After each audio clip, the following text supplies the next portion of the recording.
Resist not evil, be not overcome of evil, but overcome evil with good. Nothing on earth can resist an absolutely non-resistant person. The Chinese say that water is the most powerful element because it is perfectly non-resistant. It can wear away a rock and sleep away all before it. Jesus Christ said, "Resist not evil," for he knew in reality there is no evil, therefore nothing to resist. Evil has come of man's vain imagination, or a belief in two powers, good and evil. There is an old legend that Adam and Eve ate of Maya, the tree of illusion, and saw two powers instead of one power, God. Therefore, evil is a false law man has made for himself through psychoma, or soul sleep. Soul sleep means that man's soul has been hypnotized by the race belief of sin, sickness, and death, etc., which is carnal or mortal thought, and his affairs have outpictured his illusions. We have read in a preceding chapter that man's soul is his subconscious mind, and whatever he feels deeply, good or bad, is outpictured by that faithful servant. His body and affairs show forth what he has been picturing. The sick man has pictured sickness, the poor man poverty, the rich man wealth. Young people often say, "Why does a little child attract illness?" when it is too young to even know what it means. I answer that children are sensitive and receptive to the thoughts of others about them, and often outpicture the fears of their parents. I heard a metaphysician once say, "If you do not run your subconscious mind yourself, someone else will run it for you." Mothers often, unconsciously, attract illness and disaster to their children by continually holding them in thoughts of fear and watching for symptoms. For example, a friend asked a woman if her little girl had had the measles. She replied promptly, "Not yet." This implied that she was expecting the illness and therefore preparing the way for what she did not want for herself and child. However, the man who is centered and established in his right thinking, the man who sends out only goodwill to his fellow man, and who is without fear, cannot be touched or influenced by the negative thoughts of others. In fact, he could then receive only good thoughts, as he himself sends forth only good thoughts. Resistance is hell, for it places man in a state of torment. A metaphysician once gave me a wonderful recipe for taking every trick in the game of life. It is the acme of non-resistance. He gave it in this way. At one time in my life, I baptized children, and of course they had many names. Now I no longer baptize children, but I baptize events. But I give every event the same name. If I have a failure, I baptize it success. In the name of the Father, and of the Son, and of the Holy Ghost. In this we see the great law of transmutation, founded on non-resistance. Through his spoken word, every failure was transmuted into success. For example, a woman who required money, who knew the spiritual law of opulence, was thrown continually in a business way with a man who made her feel very poor. He talked lack and limitation, and she commenced to catch his poverty thoughts. So she disliked him and blamed him for her failure. She knew in order to demonstrate her supply, she must first feel that she had received. A feeling of opulence must precede its manifestation. It dawned upon her one day that she was resisting the situation and seeing two powers instead of one. So she blessed the man and baptized the situation. Success, she affirmed.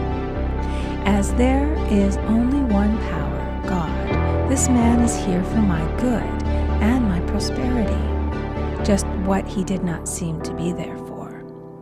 Soon after that, she met, through this man, a woman who gave her, for a service rendered, several $1,000s, and the man moved to a distant city and faded harmoniously from her life. Make the statement, "Every man is a golden link in the chain of my good, for all men are God in manifestation, awaiting the opportunity given by man himself to serve the divine plan of his life.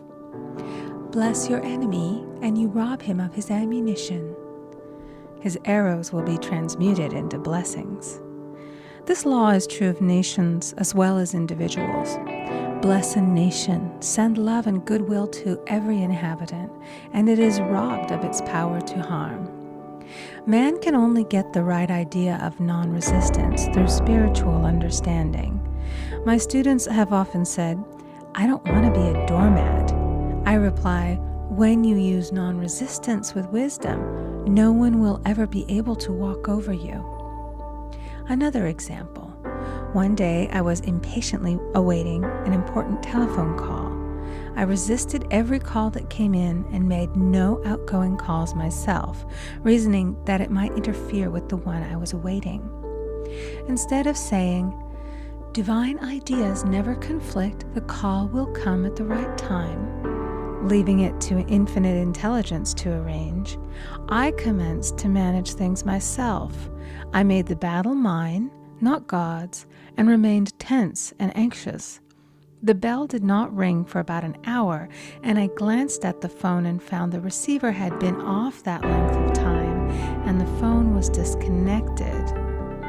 My anxiety, fear, and belief in interference had brought on a total eclipse of the telephone. Realizing what I had done, I commenced blessing the situation at once. I baptized it success and affirmed, "I cannot lose any call that belongs to me by divine right. I am under grace and not under law." A friend rushed out to the nearest telephone to notify the company to reconnect. She entered a crowded grocery, but the proprietor had left his customers and attended to the call himself. My phone was connected at once, and 2 minutes later, I received a very important call, and about an hour afterward, the one I had been awaiting. One's ships come in over a calm sea. So long as man resists a situation, he will have it with him. If he runs away from it, it will run after him. For example, I repeated this to a woman one day, and she replied, "How true that is. I was unhappy at home. I disliked my mother, who was critical and domineering. So I ran away and was married. But I married my mother, for my husband was exactly like my mother, and I had the same situation to face again. Agree with thine adversary quickly." That means agree that the adverse situation is good. Be undisturbed by it, and it falls away of its own weight. "None of these things move me" is a wonderful affirmation. The inharmonious situation comes from some inharmony within man himself. When there is in him no emotional response to an inharmonious situation, it fades away forever from his pathway. So we see man's work is ever with himself. People have said to me, "Give treatments to change my husband or my brother." I reply, "No, I will give treatments to change you. When you change, your husband and your brother will change." One of my students was in the habit of lying. I told her it was a failure method, and if she lied, she would be lied to. She replied, "I don't care. I can't possibly get along without lying." One day she was speaking on the phone to a man with whom she was very much in love.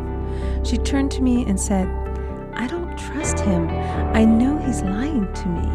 I replied, "Well, you lie yourself, so someone has to lie to you, and you will be sure it will be just the person you want the truth of." Sometime after that I saw her, and she said, "I'm cured of lying." I questioned, "What cured you?"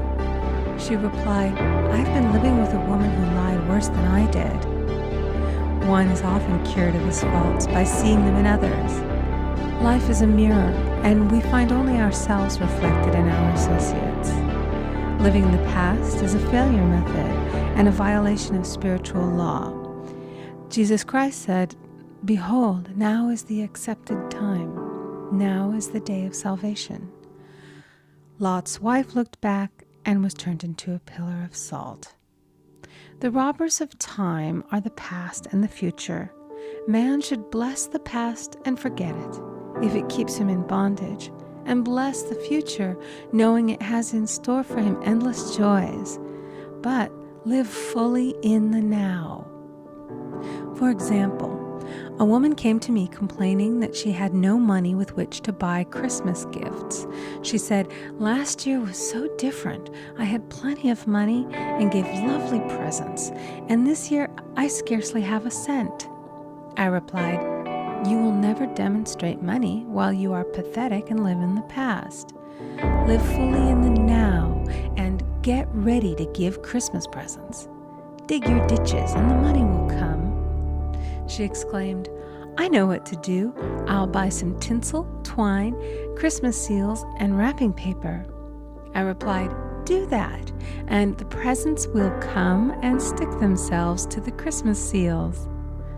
This too was showing financial fearlessness and faith in God, as the reasoning mind said, "Keep every cent you have, as you are not sure you will get any more." She bought her seals, paper, and twine, and a few days before Christmas received a gift of several $100s. Buying the seals and twine had impressed the subconscious with expectancy and opened the way for the manifestation of the money. She purchased all the presents in plenty of time. Man must live suspended in the moment. Look well, therefore, to this day, such is the salutation of the dawn. He must be spiritually alert, ever waiting his leads, taking advantage of every opportunity. One day, I said continually, silently, "Infinite Spirit, don't let me miss a trick." And something very important was told to me that evening. It is most necessary to begin the day with the right words. Make an affirmation immediately upon waking. For example, "Thy will be done this day. Today is a day of completion. I give thanks for this perfect day. Miracle shall follow miracle, and wonders shall never cease." Make this a habit, and one will see wonders and miracles come into his life.